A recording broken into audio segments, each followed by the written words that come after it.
welcome, everybody. Really excited that you are all here for a conversation I'm really excited about. But there's really nowhere I would ever rather be than in the company of activists working on this crisis. So I thank you for uplifting me selfishly.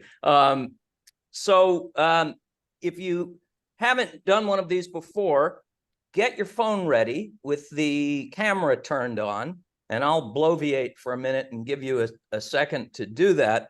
Sorry, and I lost my notes. I want to thank the Sierra Club Atlantic chapter and Climate Realities New York Coalition for sponsoring this event. I want to thank Bill McKibben for helping us get the word out.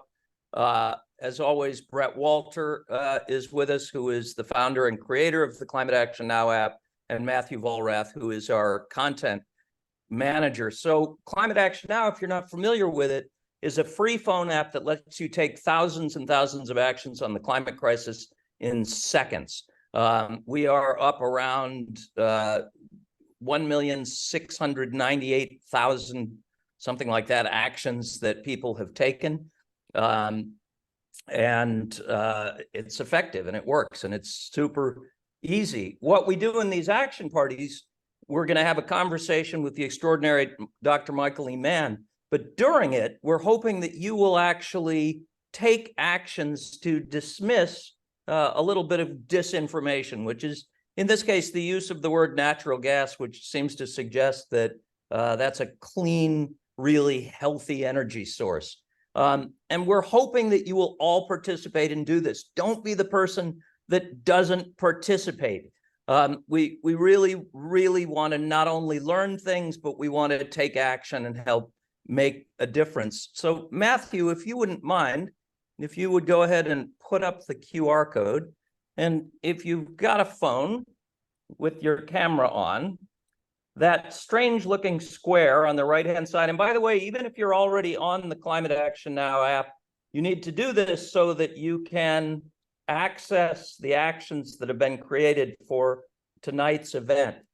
You'll see if you scan that, if you point your camera at it, you'll get a link. If you click on that link, it'll take you to all the actions. It may take you a second to join in.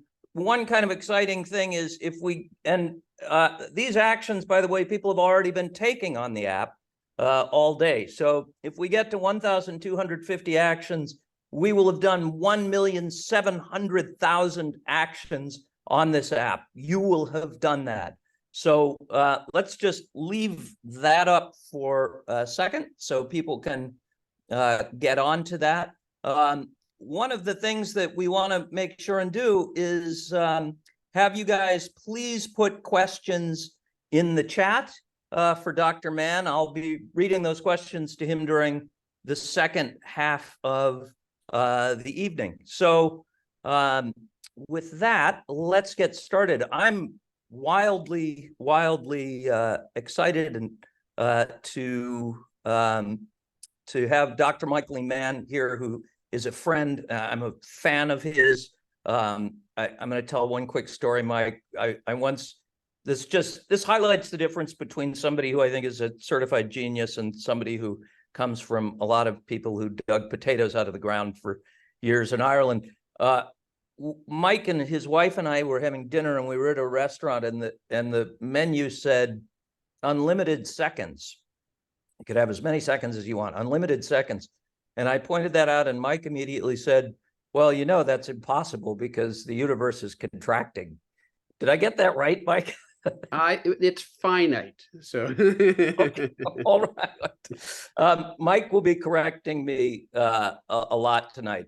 Mike has a new book out called Our Fragile Moment, and I've read all of Mike's books. It's my favorite one of his books, and it may well be my favorite climate book that's come out in some years. And I really hope you will get it and give a read. And in fact, I'm gonna write a number down, and depending on if you send questions in, if your question is the question that's that number, I will buy you a copy of Mike's book and send it to you.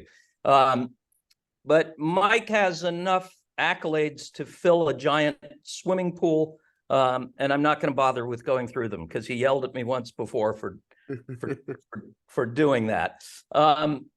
So I just sort of really want to get into this. The book looks at the history of Earth and the way climate change has sort of always affected Earth, and the way that life has adapted around it, and the way that civilizations have adapted around it. And Mike, if it's cool, I'd love to just talk about a couple of the examples in the book. One of the things you talk about is 3.8 billion years ago, if I'm getting that anywhere close to correct, the first single-celled organisms emerge and flourish, and we all wind up being here because of them. But there's a weird thing, which is if you do the math, the sun was only a quarter as energetic as it is now. And the math suggests that it should have been 17 degrees below 0 Celsius, except there was something else going on that allowed life to happen. I wonder if you'd talk about that. Yeah, it's thanks, Tim. It's great to be with you. We have great conversations all the time, and I feel like this is an opportunity for us to share one of our conversations with a whole bunch of people. That's sort of the way I'm looking at it. But I really appreciate your kind words, your support. It means a lot to me, and I'm really excited to be here having this conversation with you. So, you got like a 95 out of 100. It's an A. I dock a few points here and there for minor details. So it's the faint early sun paradox that was first, in fact, put forward by the great Carl Sagan many years ago.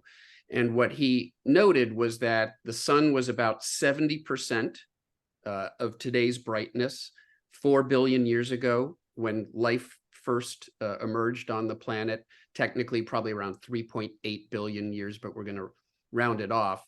We know that there was liquid water, there were oceans, and the first microbes appeared. But the standard calculations, if you take into account the fact that the sun was 30% dimmer than today, and you do the standard calculations, the Earth should have been a frozen planet. There shouldn't have been liquid water. And so this is a paradox. And it got called the faint young sun paradox.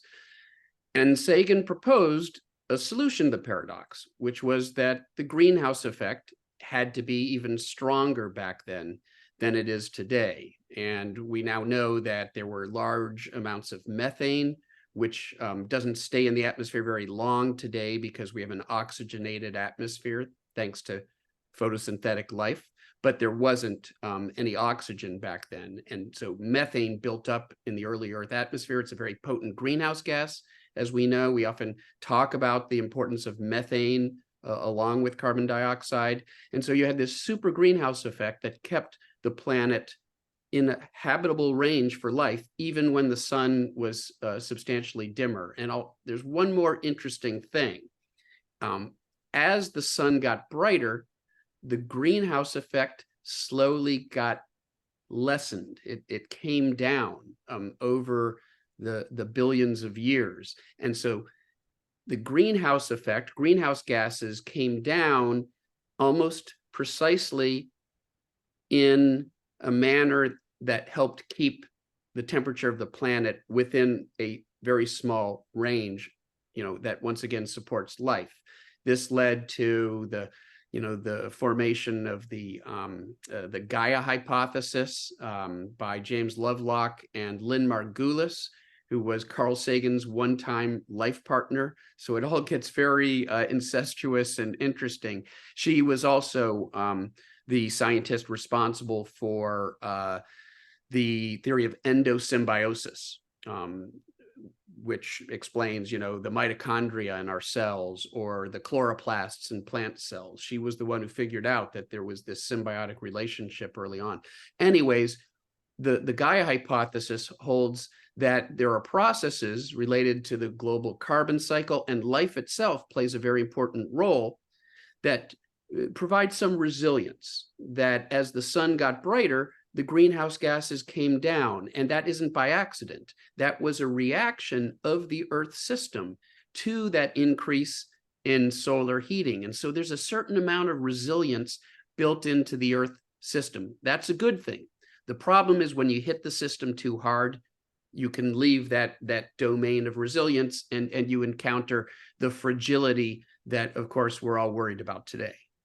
So, okay, first of all, you guys, all of you already crushed the goal that we had set. So way to go. And excuse me, Matthew has reset that for 2,000 actions. Let's keep going. Sorry, it's a little like a telethon here, Dr. Mann.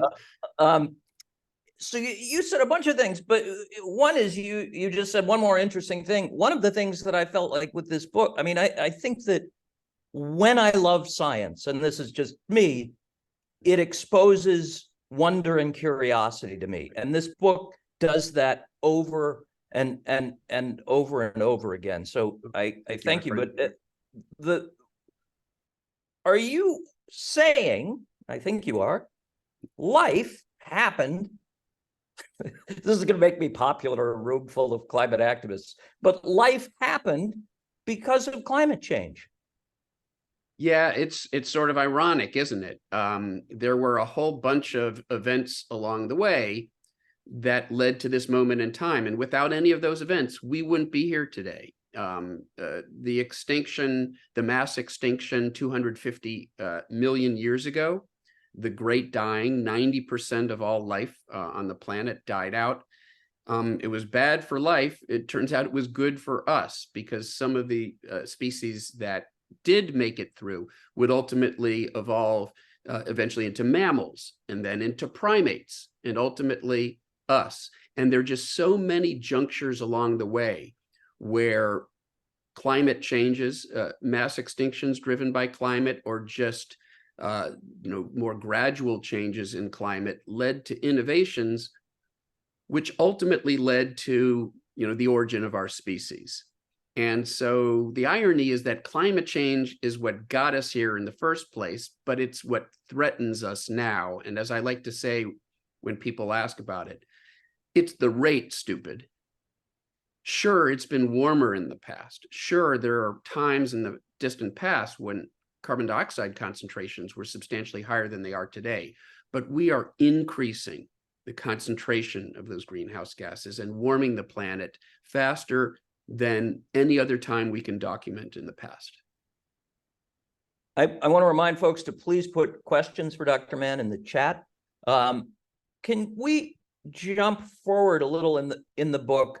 You talk about this extraordinary thing that happened in Mesopotamia, and then the repeller of the Amorites, and I wonder if you'd get into that a little.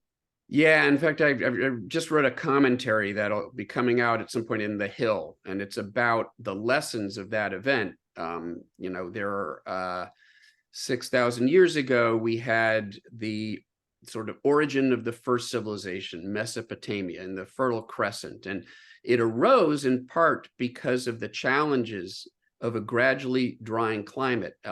Rain-fed agriculture was becoming more and more difficult. And so we needed human ingenuity. We created irrigation. And where better to create irrigation than the land between the two rivers, which is what Mesopotamia means. It's the land between the Tigris and Euphrates River.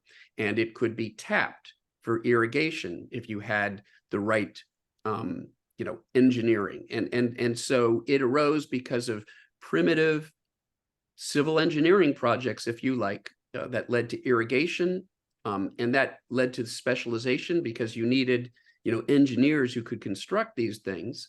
But that meant that if farmers were more efficient in growing crops, then that would free up some of the population, and you could have specialization, and you could have, this basically the fundamental components needed for civilization.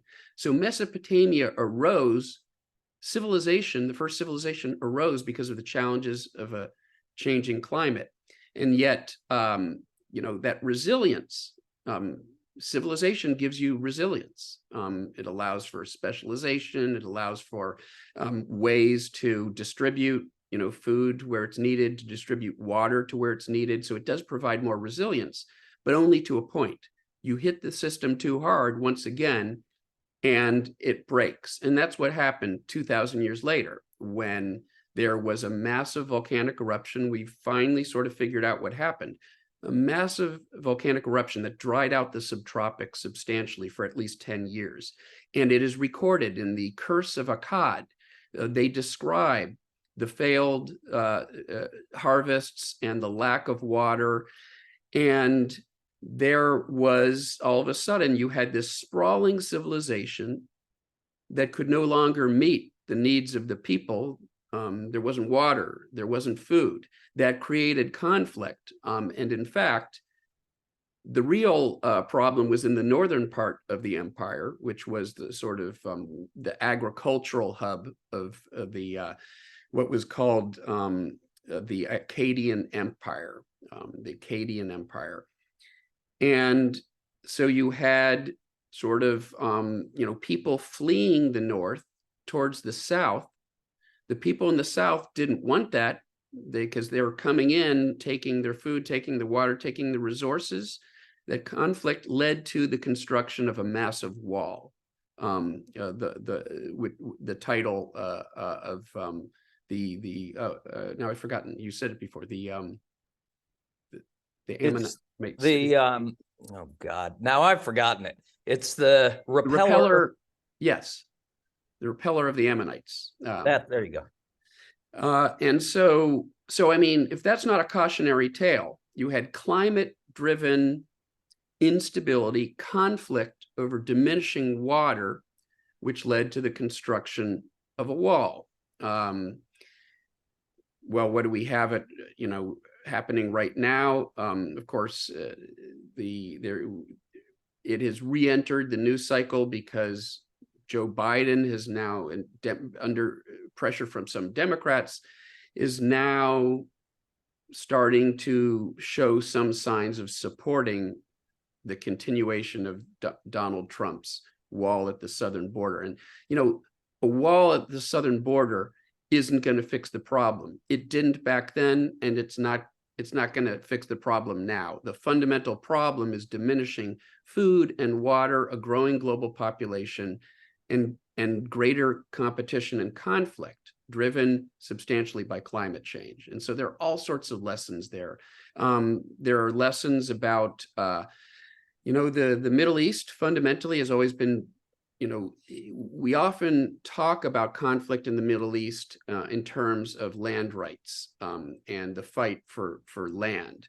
But there is, a long tradition of scholarship. Daniel Hillel, who was an agronomist at the University of Massachusetts decades ago, wrote a book called Rivers of Eden. And it's basically about how strife and conflict in the Middle East has always fundamentally been about water. And the battle for water is a major part of the conflict between Israel and and Palestine. And what are we witnessing happen right now? Can't hear you. Yeah, so crazy. I want to, one of the things that I love so much about this book is, as irritating as a climate change activist as it may be for me to think of all life coming from climate change or climate change helping life. What this book, one of the things that the book does is it's super nuanced about, yeah, you can say this helped, but boy, this didn't. And this, and one of the thoughts I had was, people cherry pick, whether it's as you call them, doomists, or whether it's climate activists sometimes. And I have just sort of a question for you about, how do you deliver scientific nuance when people really don't want it? They want simple, easy, fast, I don't have to think answers. And how does Dr. Mann have a conversation with people who don't want nuance? Yeah, it's funny. I recount in the book talking about the way science works, and it doesn't deal in absolutes, and there is uncertainty. There's a story I recount. Oh, hold on. No, the light in this room. Hotel, and it's a motion sensitive light in the room, so I had to go trigger it again. There's a story, Ira Flato, if you've ever listened to Science Friday, Ira's a good friend of mine. I've done his show many times. He tells this wonderful story, and it decades ago, it was Senator Ed Muskie from Maine, and there was a hearing over the potential environmental harm of supersonic transport, SST. If you remember that debate decades ago, whether it might harm the atmosphere. And so there was a Senate hearing about this, chaired by Ed Muskie. And there was a government scientist who was sort of one of the leading experts, and he came in with 2 stacks of papers, of scientific papers. And he said, well, on the one hand, there are these papers that, say that, it could create some real problems. But there's this other, stack of papers that says, well, maybe not. And Muskie says, can somebody please bring me a scientist with one hand? Bring me a one-handed scientist, because it's always on the one hand and on the other hand. I didn't do the joke justice, but the point is that that's science doesn't deal in absolutes. There is uncertainty. And one of the points that I make in the book, and I make all the time, is that uncertainty isn't our friend, right? Too often, critics will cite scientific uncertainty as if it's a reason for inaction. But what are we seeing? As we, better understand the Earth system, as we start to model some of the intricacies of how ice sheets collapse in response to warming, the processes that are involved, we're finding that ice sheet collapse can happen faster than we once thought. The more we understand the physics, the more of those physical processes we include in the models, the faster it happens. Extreme weather events, those extreme weather events that we're seeing summer after summer, we're seeing more of them, and they're more extreme than we expected. And in some of our own research, we've argued that's because of some sort of strange ways that the jet stream changes in response to a warming planet, and you get these stuck weather patterns like we've seen in recent summers. And so once again, the models underestimated the rate at which we would see an increase in many of these types of events. So by some measure, the impacts are happening sooner, and they're worse than we predicted. Uncertainty hasn't cut in our favor, it's cut against us. And that's such an important point when we talk about, the reason for action. And uncertainty is actually a reason for even more concerted action, because of the very distinct possibility that the impacts will be greater than we've predicted. And there is, as we like to say, there is no planet B. There's only planet A. This is the only planet we've got. And if we screw this up, there aren't any alternatives. And so precaution is, in the end, must rule our decision making. I was thinking, listening to, when New York passed its big climate legislation, the CLCPA, because we need more acronyms in the climate movement.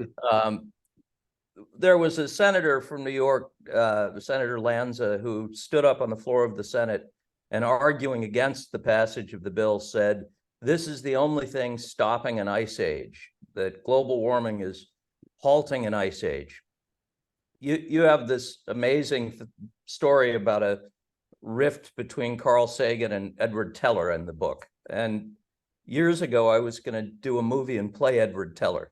And so I was doing a lot of research, and there was a friend who had a friend who'd done a documentary with Teller, and they said to Teller, what do you think the legacy of nuclear war is? And Teller, who was Hungarian, and I am going to do a terrible Hungarian accent. My apologies to any Hungarians present. Said, what's the legacy of nuclear weapons? And Teller said, let me say this about that. There has never been one death because of nuclear weapons. There has never been one death, excepting Hiroshima and Nagasaki. Not one person has died. It was like the most extraordinary thing. So, but the problem is with an Edward Teller, you've got somebody who's, this is a smart guy. This is a guy who. Oh, yeah. Well, he was on the faculty at UC Berkeley when I was an undergrad there, majoring in physics, and there were parking spaces right next to the building that were reserved for Nobel Prize winners and Edward Teller. And Edward Teller plays an interesting role now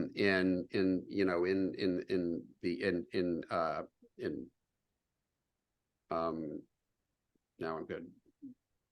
Oppenheimer, the movie. Yeah. So a small but important role, and it's very interesting because he also became a proponent of geoengineering, and so it was that same sort of techno. There's a term, sort of. He was a technophile, a technocrat. Like we can engineer. He was so enamored with the technology that we could produce and the impact of that technology, like nuclear bombs, that led him down that same path when it came to climate. He wasn't a climate denier, but he thought that the solution was geoengineering. And what do we do with fancy pants smart people who are looked up to, who are on the wrong side of history? I don't know. It's tougher than my Uncle Lou, isn't it? Yeah, look at Twitter/X. This is the world we live in right now. Look at Jeff Bezos. There is another film that I know you've seen, Don't Look Up. And it's sort of, there's a funny story involving Leonardo DiCaprio and his character that I could tell if we want to go there. But the point I was going to make, it was based on Mike, and he's going to be humble. He in an interview, he was asked about like the inspiration for the character, and he name checked me, and so suddenly I became the person, much to the chagrin of my wife, because if you've seen the film, there's some dubious character flaws in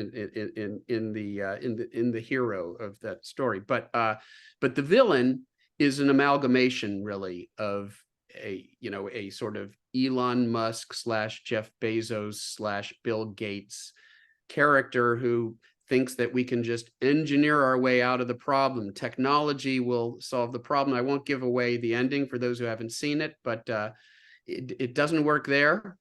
So I guess I did give away the ending, and it's not going to work here. We're not going to engineer our way out of the problem. Here's how we're going to stop it by, how we're going to address it by, not digging the hole any deeper.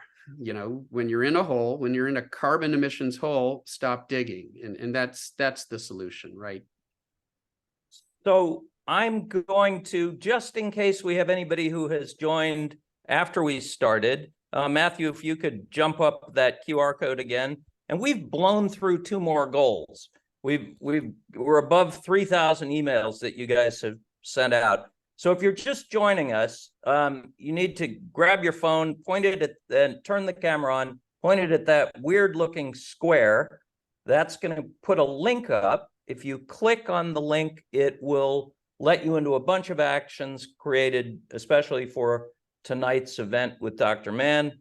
And we're at 3,000. Let's knock it up to 4,000 emails, Matthew, if you would. And I am going to start reading some of these questions from our audience. So David Graves asks, Dr. Mann, what do you— David. Hi there, David. Yeah. he says, what do you do about the net zero by 2030 position that is unworkable? It seems to be alarmism with little upside as policy choice? Yeah, it's a good question. There, we often talk about the need to reach 50% reduction in carbon emissions by 2030 and zero by 2050.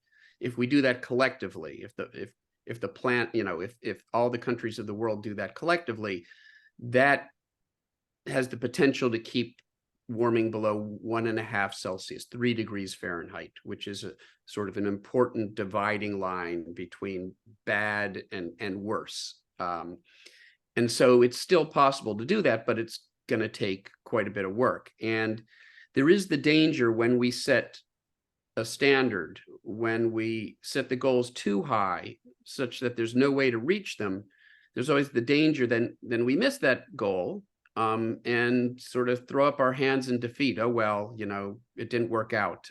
I guess we'll just give up. I mean, that's not the way most people would look at the problem, but there is that danger that if we set the goals too high and there's no way to reach them, then it becomes a "I told you so" moment for the naysayers. It's like, oh, look, they didn't even come close. There's no way we can do this. And so it can sort of feed doomism, I suppose, right? If you set the goals so high that there's no way we can reach them, then we're not going to reach them. We're not going to meet our benchmarks. And it's not necessary to reach net zero by 2030. I mean, it's difficult to imagine technologically any way we could get there. But we can, and there are credible studies that demonstrate that we can get to 50% reduction in carbon emissions by 2030. We can get to zero by 2050. The limitations there aren't technological, they're entirely political. So I think that's, an important goal, especially at a time when some people are starting to give up. And some of you have probably heard this idea that 1.5 C is no longer achievable. 3 Fahrenheit is we should give up on that.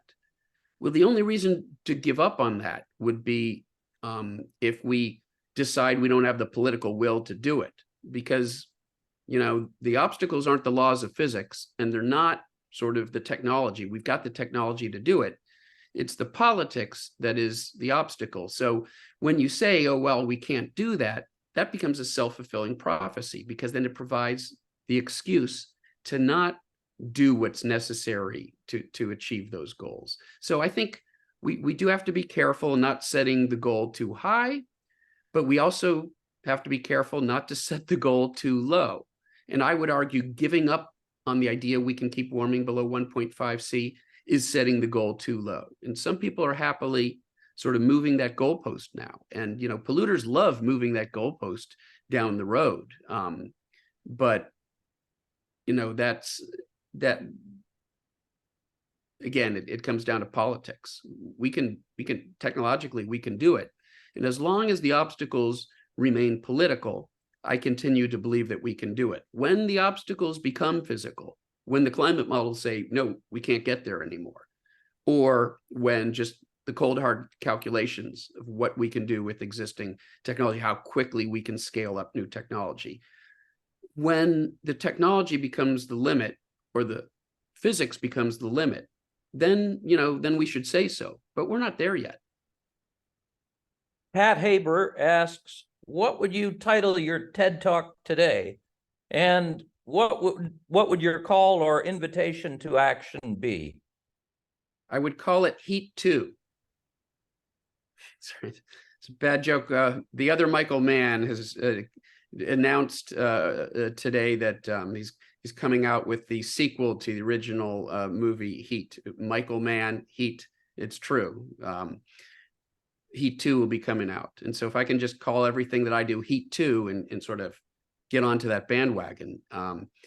No, I mean, my TED Talk would be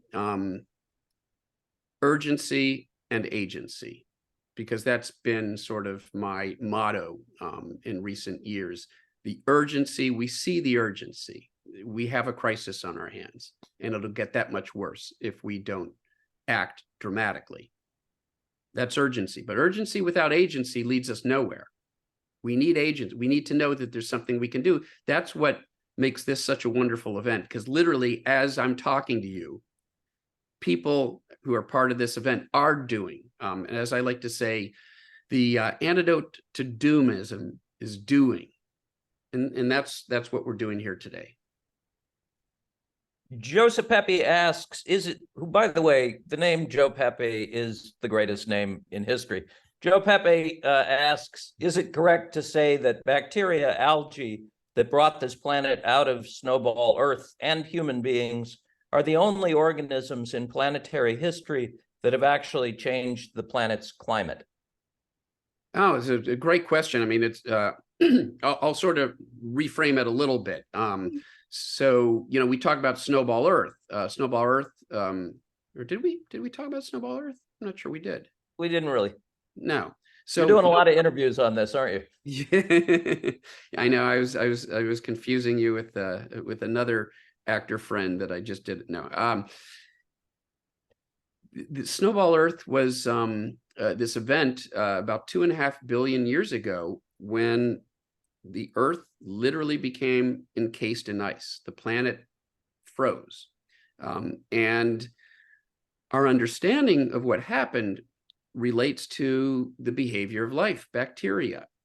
So there's the Gaia hypothesis, Margulis and Lovelock, that life acts in a stabilizing manner. As the sun got brighter, life acted in a way to speed up the carbon cycle, to take carbon dioxide out of the atmosphere to lower the greenhouse effect. So that was life acting in a way that was counterbalancing the warming effect of an increasing sun. That was a life acting, as a stabilizing factor. And that's the Gaia hypothesis, that life does act as one of those stabilizing factors. There's a competing hypothesis, the Medea hypothesis.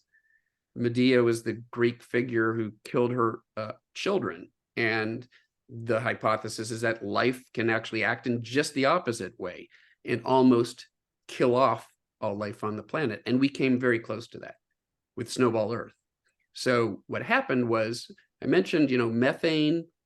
Early atmosphere was rich in methane. Methane's a very potent greenhouse gas, and it stayed around for a long time because there was no oxygen to scavenge it. So we had a very strong early methane and CO2 driven greenhouse. Then about 3.5 billion years ago, there was a biological innovation. A new pathway of photosynthesis emerged among microbes, and it involved the conversion of water water and carbon dioxide into I'm getting that backwards now.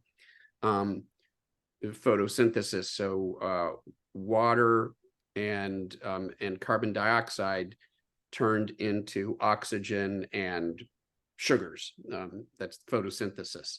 So this pathway generated oxygen. For the first time, there was a process. It was life. It was photosynthesis generating oxygen. And the atmosphere quickly filled up with oxygen. And methane gets cannibalized very quickly by oxygen. That's why today methane doesn't stay around in the atmosphere for nearly as long as CO2. That's why the focus is often on CO2, because the long-term warming is going to be determined by carbon dioxide. Methane is a player on timescales of decades, but not on centuries, because it just doesn't stay around for very long. Well, in the early Earth, it stayed around for a long amount of time, but then you had the great oxygenation event, where these photosynthetic bacteria fill up the atmosphere with oxygen. It scavenges all the methane, and so the greenhouse effect plummets, and ice forms, and ice reflects sunlight back, and so you get more cooling and more ice. And through a vicious cycle, through positive feedbacks, but these aren't good things, these are sort of amplifying feedbacks that led to more cooling, more ice, and ultimately a frozen planet. And there's a story for how you eventually get out of that, which is eventually volcanoes are continuing to spew carbon dioxide into the atmosphere. And over a very long time scale, they eventually get CO2 levels so high. We talk about, right now they're 415 parts per million CO2 in the atmosphere. They might have got to 40,000 parts ppm in the atmosphere. And the greenhouse effect got so strong that it spontaneously melted that icy shell. It's remarkable. It sounds like science fiction. It doesn't sound like it can be true. And yet that is exactly what happened. And so there you had life almost killing off all life. How did life survive? In what we call refugia. We think that microbes retreated to hydrothermal vents in the deep ocean. There might have been very shallow pools of liquid water on the sea ice in the tropics, and life might have survived there. So life sort of made it through just barely. Life almost got killed off by life. So the answer, the long-winded answer to the question is that was an example in nature of life, dramatically impacting the climate in a way that was deleterious to life. Here's the thing: the microbes aren't sentient. They didn't understand the threat that they posed. We don't have that excuse today. We are now life that threatens to kill off much of the life on this planet if we continue headlong down this fossil fuel burning, spree that we're on. We don't have the excuse the microbes have. We know what the impact is of what we're doing. Dr. Mann, I actually went to public school in Texas, so I think the microbes and I are on the same kind of level in terms of being sentient. The next question comes from Susie Ross, and it's what scientist... Hi, Susie, another friend. Yeah. What scientist has had the most influence on you? There's a hard question. It's a great question. I mean, I could go in lots of different directions. I mean, I started out in physics, and I could talk about, the physicists, Feynman, Richard Feynman.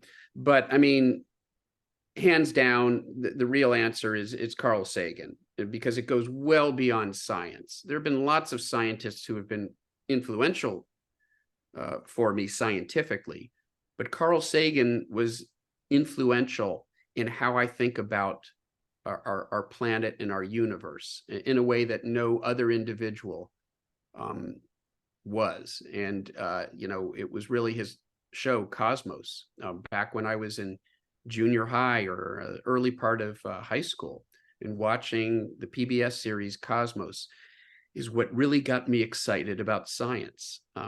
Carl Sagan's what got me excited about science. Carl Sagan, by the way, is what got Neil deGrasse Tyson into science. He was a high schooler from the Bronx, I believe, who Carl Sagan invited up to Cornell to spend a day with him. And in fact, there's this great in his in the sort of the remake of Cosmos featuring Neil deGrasse Tyson. Anne Dryas, who was his wife, they got a hold of his appointment book, and you could and the whole day was crossed out, and it just said Neil Tyson. Carl Sagan decided to spend the whole day with this, high school kid from the Bronx. He was also my good friend Bill Nye went to Cornell and took classes from Carl Sagan, and that's what got Bill Nye so excited about science. So one person is Bill Nye, likes to exhort his audiences to change the world. Well, Carl Sagan obviously did change the world. He impacted so many of us, got us excited about science. And, you never know. I mean, each one of us has the potential to do that. We can inspire in one way or another the next, Neil Tyson. So I think each of us has an opportunity to, you don't have to be a university professor. You don't have to write books. You just have to be out there, with passion, doing what you can to create a conversation, to put pressure on politicians and policymakers. Again, that's what everybody here on this call is doing, is changing the world one person at a time for the better. Mike, I had when I was 13 years old, I wrote a letter to Jacques Cousteau, and he wrote me back out of the blue. I mean, I think that thing that you're talking about uplifting people, that's amazing. It's just Jacques everything. Cousteau. Yeah, wow. It is amazing. And when I tell that story to young people, I have to tell them who Jacques Cousteau is. So our next question is from Ted Hamilton. And Ted, you won the free book. So if you would send your physical address to Matthew or Brett as a private message in the chat, when this is over, I'm going to buy you the book and send it to you. So Ted's question was, can we get through this climate crisis without a kind of global Green New Deal? It's a great question. You know, because we started out, talked a little about, you know, the Biden signed into law the Inflation Reduction Act that had, you know, these provisions that if they're all implemented, and of course, Republicans are going to do everything they can to try to prevent them from being implemented. So, you know, there's still a fight to be had there. But the provisions of the Inflation Reduction Act, if they're implemented, get us about halfway. We've got to reduce, as I said, carbon emissions by 50% by 2030. And if the Inflation Reduction Act climate provisions are all implemented, then people who are smarter about this stuff than I am, the policy wonks who, you know, actually calculate, you know, what these policies mean in terms of carbon reductions, it probably gets us to like 40%. So that's not good enough. In fact, you could argue even 50% reduction in carbon emissions by 2030 is not good enough for the United States, because we have a legacy of 2 centuries of exploitation of fossil fuels. Arguably, that means we have to show more leadership. We have to do more than the global average. We have to, you know, if we don't do our part, then how can we expect developing countries who want their own, you know, opportunity to grow their economies off cheap energy? Who are we to tell them they shouldn't do that if we're not doing our share? And so, you know, the legislation that's been passed at this point gets us sort of in the right direction, but it doesn't get us to where we need to be. And part of why it doesn't get us to where we need to be is because the original legislation was more like what I would say the Green New Deal.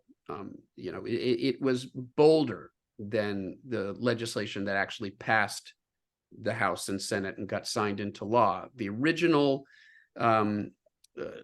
provisions of the Inflation Reduction Act contained a clean energy standard, which I would say is like a New Deal like sort of instrument. It requires that utilities, you know, provide an increasing share of their energy from renewables. And the original Inflation Reduction Act had both carrot, we reward utilities who, you know, do better than, you know, than those who do the best get rewarded for it. But it also contains stick, that those who don't meet the standards are penalized, that there are penalties, that there are fines.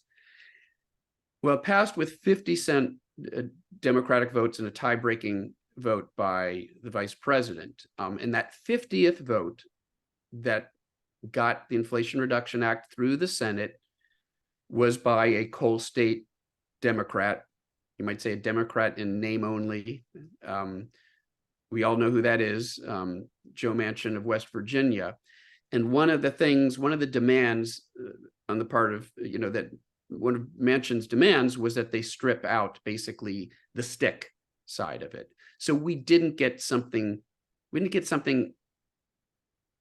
legislation that was as strong as it could have been. And the original legislation probably would have got us to that 50% reduction. So what am I saying here? Oh, somebody's sharing the screen. Somebody is sharing the screen. Very weird. Let's see if I can. Someone named Bonnie. Oh, thank you, Bonnie. So what does that mean? It means that we're not going to get the sort of climate legislation we need. We're not going to get something bold. We're not going to get something like a Green New Deal or anything close to it, as long as Joe Manchin has veto power, or, you know, 1 or 2 senators basically can water down legislation before it's able to pass Congress. That means we need overwhelming numbers of climate champions in both houses of Congress so that we can get the legislation that we need and the legislation that we deserve. How do we do that? We do that by voting and by turning out the vote, in voter mobilization, in getting out the word. And that's something that this group can do. And that's, you know, part of, again, collective action. That's all of us working together. That's not one person changing the world single-handedly. That's all of us working together. And I think we can do that. I think in this next election, we can make it a climate election. And I've got to trigger my light again. I'll be back. Thank you for conserving energy with us tonight, Dr. Mann. I'm going to throw two questions at you. And by the way, we've passed another goal yet again, which you amazing people have done. This is on you working together. It's fantastic. I also want to mention, to your point, Mike, that per capita, we are the biggest polluters anywhere on the planet here in America. So to your point about we have more to do. All right, I'm going to. Yeah, well, I would say two things. We per capita, we're the largest polluters, and we are the largest cumulative polluters. The sort of contrarians love to say, well, what about China? Look at China. They're emitting more carbon than we are. Yeah, at this moment, sure, because we were doing this for 200 years. We have put more carbon cumulatively into the atmosphere by far than any other country. All right, here's two questions for you.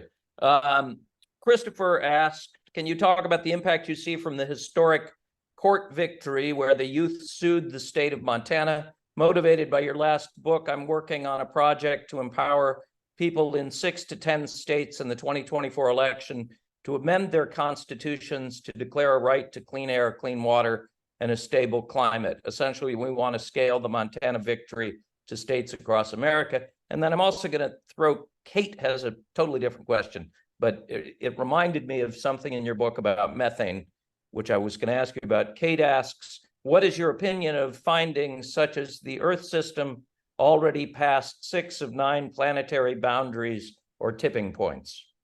Sorry, yeah, I gave you a whole pile.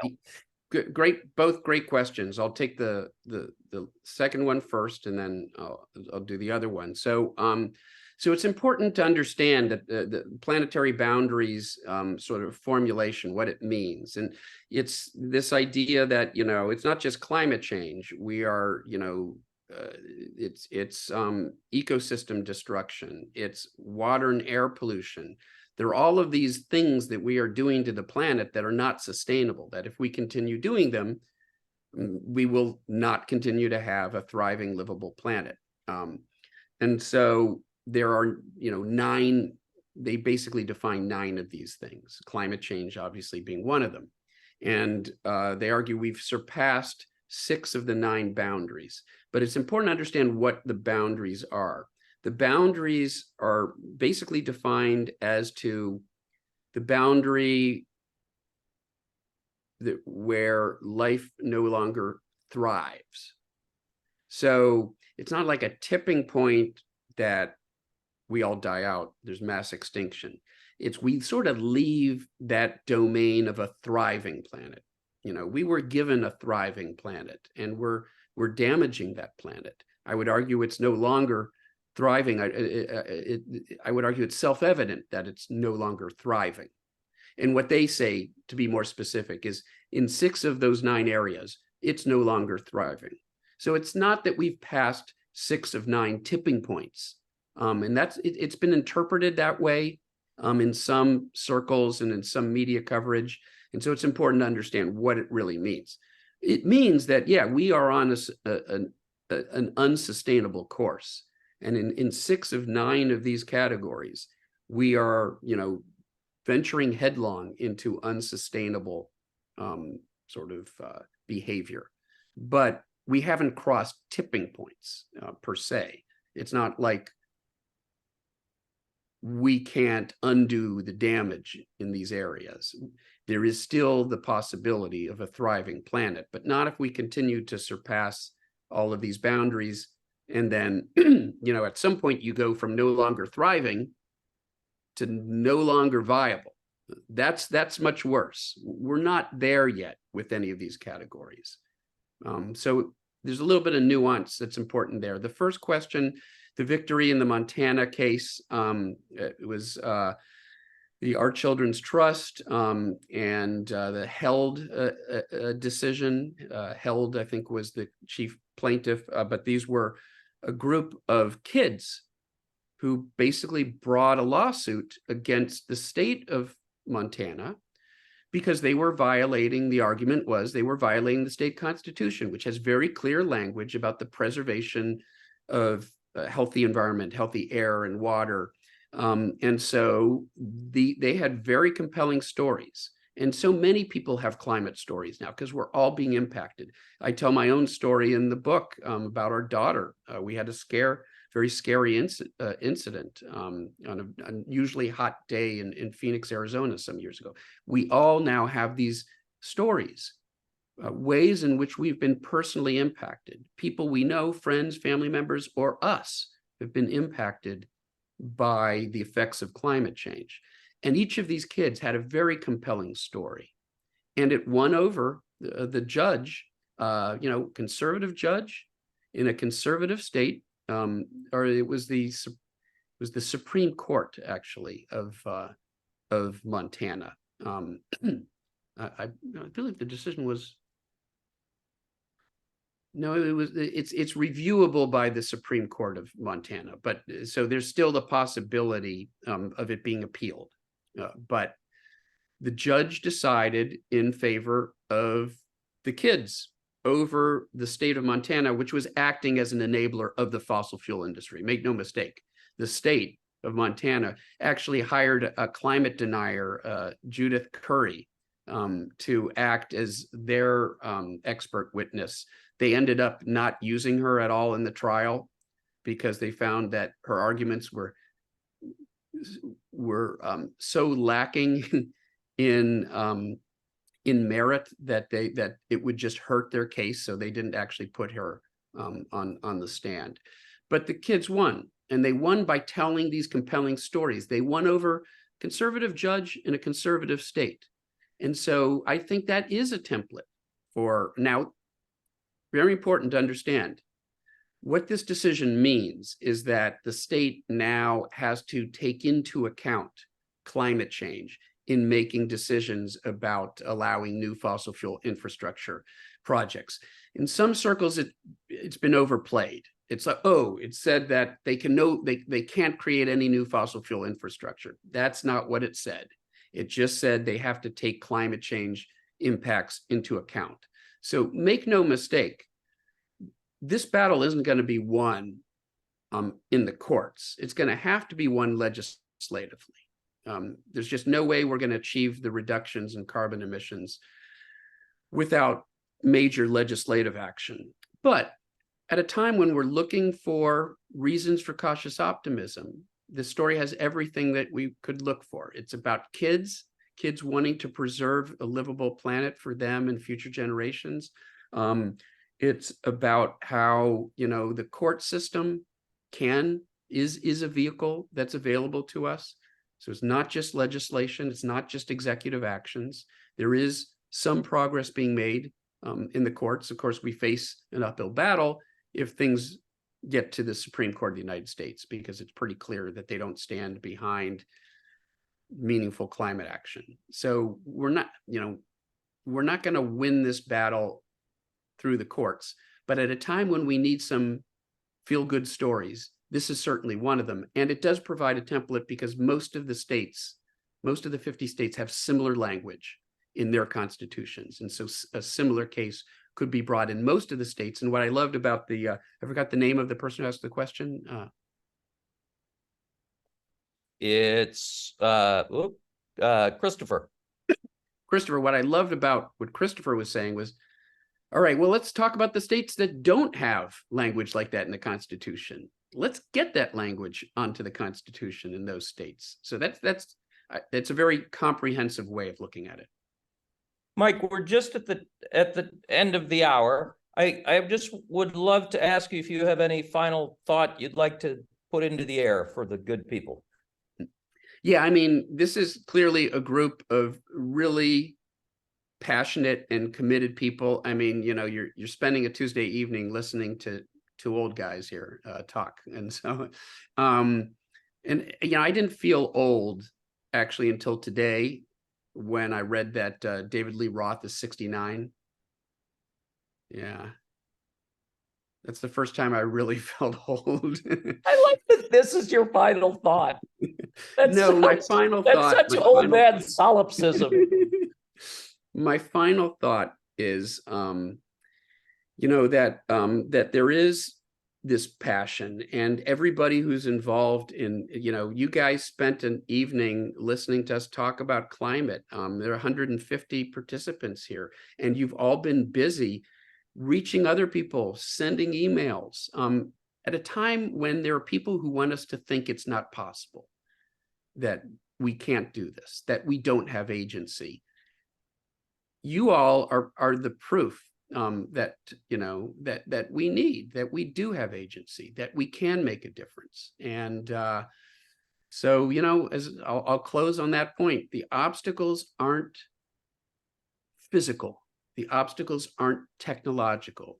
They are political, and political obstacles can be overcome. And I think we are going to do it. And thanks in part to wonderful folks like you who are willing to be part of a conversation like this on a Tuesday night. And, you know, when you talk about breaking those obstacles, the audience here tonight has broken the goals that we've set over and over and over. And you've done it again. We're at over 4,800 Wow. emails you guys have sent out. So I really, really want to thank the audience. That terrifies me, by the way. 4,000 emails. Imagine opening up. They're all going to Dr. Mann. No, but really, thank you. And I want to urge you to buy Dr. Mann's extraordinary book. I wish I could memorize it because I would seem like a smarty pants.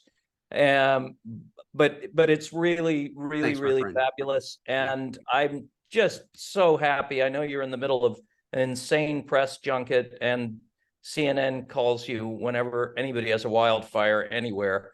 And asks you the exact same Wolf question. Blitzer. It's a Wolf Blitzer. Can I get Mike on the phone? No, it's not quite like that, but thank you. So anyhow, thank you, Mike, and thank you, everybody who joined us tonight. And by the way, these actions will stay on the app, so you can keep them going tomorrow. And there are thousands of other actions available on the app waiting for you. So if this is your first time using it, stay on it, tell your friends about it. It's free. It's a great way. Do 10 things about the climate crisis while your coffee's boiling in the morning. Thank you all. Have a wonderful night. I love you, Mike. Great to see you. You too, my friend. Bye-bye, everybody. Thanks so much. Thank you.